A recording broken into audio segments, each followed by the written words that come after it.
We're all told the same thing, right? Outwork the competition. Hustle harder. But what if the real edge isn't about more hustle at all? What if it's about upgrading your own internal hardware? See, the top performers, they're figuring this out. The key isn't just grinding harder, it's about systematically rewiring your brain for insane focus and resilience. And that's where something called Agnihotra comes in. Now, on the surface, okay, yeah, it looks like a 3,000-year-old Vedic ritual. But when you really start to look closer, you find this incredibly precise, almost scientific protocol. It's a powerful tool for neuroplasticity, for creating this unbreakable mental focus. So let's peel back the layers and see what's really going on here. Okay, first up, let's talk about sound, because at the very heart of this practice are these specific Sanskrit mantras, and their effect on the brain, well, it's nothing short of a physical upgrade. I mean, it sounds like something straight out of science fiction, doesn't it? The idea that just chanting specific words aloud could physically change the structure of your brain. But here's the crazy part. Neuroscientists don't just think it's possible. They've actually got a name for it. It's called the Sanskrit effect. And get this, the numbers are absolutely staggering. A neuroscientist named James Hartzell did this study. He used MRI scans on professional Sanskrit pundits, and what he found was just, wow, a massive increase in gray matter. We're talking over 10% more across both sides of the brain compared to people who didn't practice. 10%. But it's not just that the brain grew, it's where it grew. We're seeing this significant size increase in the parts of the brain tied directly to cognitive function. Like the right hippocampus, that's your command center for memory and pattern recognition.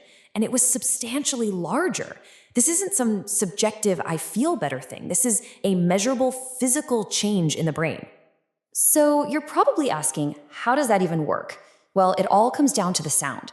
The sound itself is the key. When you analyze these Agnihotra mantras, they produce frequencies mostly between 110 and 220 hertz. And here's the kicker. That range lines up perfectly with our alpha brain waves. The ones linked to being calm and mentally clear. So you're literally using sound to shift your brain from that high-stress chaos mode into a state of pure, high-performance focus. But it's not just about sound. There's so much more to it.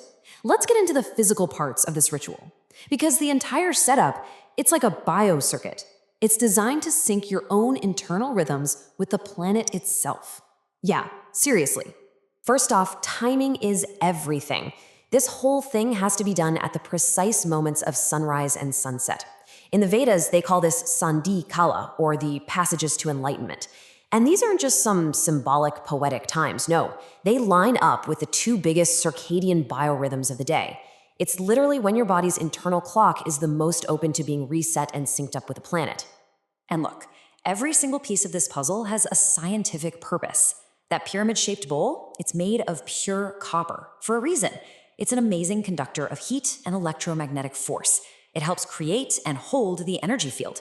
The fire itself is designed to be thermodynamically efficient, releasing energy in a really stable, consistent way. It's basically a finely tuned piece of biological tech. And this is where things get really mind-blowing.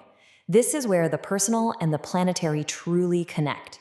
Scientists have actually used vibration sensors during Agnihotra, and they've detected energy waves that synchronize with the Earth's own electromagnetic frequency, the Schumann resonances. So think about that. This ritual isn't happening in a vacuum. It's actively tuning your personal energy field to the fundamental frequency of the entire planet. Okay, so let's recap. We've got a physical brain upgrade and a planetary biosync. Pretty cool. But what does that actually mean for your mindset, when the pressure's on? Well, this is where we start talking about forging psychological armor. Listen, for anyone trying to perform at a high level, the real edge is resilience. And science totally backs this up. Studies have shown that the simple act of performing a ritual, any ritual, gives your brain a sense of control and predictability that lowers anxiety and kind of takes the sting out of failure. It lets you bounce back and get back in the game way faster than the competition. I mean, just look at the difference. On one side, you've got that cluttered, reactive, high anxiety mind. We've all been there when things get stressful. But on the other side is the state that this practice is designed to create. A mind that has this calm clarity, this heightened focus, and what the ancient texts call a steely resolve. It's like it just cleans out all the mental junk and leaves you with a laser-like focus on your mission. The ancient texts have a word for this state, salmonasya, which means a deep tranquility of the mind. It's basically a type of positive reaffirmation therapy. By syncing up with nature's rhythms, you're building this deep confidence to handle anything that comes your way with a calm, balanced head. And get this, it's been so effective that it's actually been used in clinical settings to help treat really deep-seated addictions. All right, so you're probably wondering, how do you actually do this? Well, the whole practice is broken down into 5 simple but non-negotiable disciplines. The best way to think about it is like it's the operating system for the ritual. So let's just run through them because every little detail matters here. Number 1, timing. It has to be precise. Local sunrise and sunset. That's to sync with your circadian rhythms. 2, the vessel. It has to be that pyramid shape made of pure copper to channel all the energy. 3, the fire. You can't just use anything. It's made from dried cow dung cakes for a really clean, slow burn.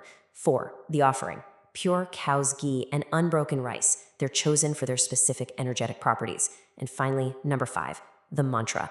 Has to be chanted in the original Sanskrit to hit that exact vibrational frequency. See? Every step is a critical variable in this powerful equation.